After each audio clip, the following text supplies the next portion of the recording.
Hello and welcome to our course on Holy Communion. I'm Pastor Nate Siles, and thank you for joining me. Everyone here at TEL is thankful for your continued desire to learn God's Word. You'll see the fruit of your faithfulness as you continue to study. As a way of explaining the Lord's Supper, or communion, I'd like to share a story about a special gift that a mother left to her children. This mother was dying from an incurable disease. She was a young mother, and an illness such as this wouldn't be expected. But before she passed, she wrote a letter to each of her children to encourage them, and even more importantly, to individually express how much she loved each one of her children. As each of the children grew older, every one of them reread their mother's letter on a regular basis. They all considered the letter a special gift, a reminder of this mom's love, as well as a great source of comfort. Likewise, we can describe the Lord's Supper as Jesus' special gift to his believers. Like the letter, Holy Communion reminds Christians of God's love for us. But there's something very different about the Lord's Supper. It has power. The Lord's Supper has power to forgive sin and strengthen faith. The previous lessons on forgiveness and repentance provide background to prepare you to participate, as is God's will, in the sacrament of the Lord's Supper. In the following lessons, we will study the Lord's Supper, also known as Holy Communion or the Eucharist. It's important to understand the purpose of the Lord's Supper and the blessings connected to it. First, when and how did the Lord's Supper begin? The Bible tells us that Jesus died on the cross at 3 o'clock in the afternoon on Friday. We know that Jesus' death was necessary for the payment for man's sins. What happens next are the events that led up to the first Lord's Supper and the crucifixion of Jesus the next day. These events are associated with what Christians call Holy Week.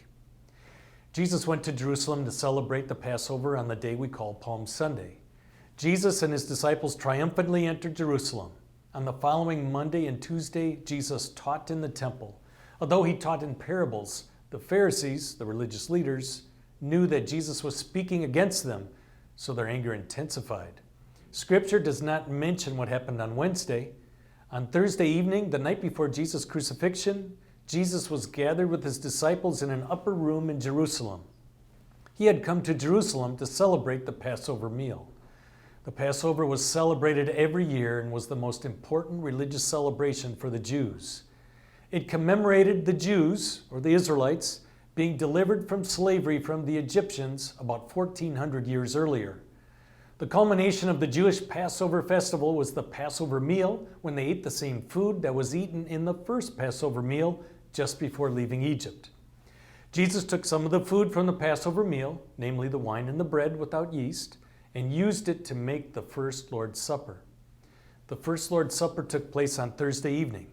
Later that evening, Jesus would be betrayed by Judas in the Garden of Gethsemane and taken as prisoner. The next, they would crucify Jesus.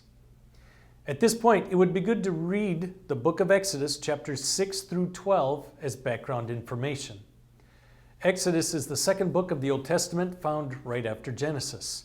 These chapters describe the 10 plagues that the Lord used against Egypt and her king, called the Pharaoh, culminating in the plague of death.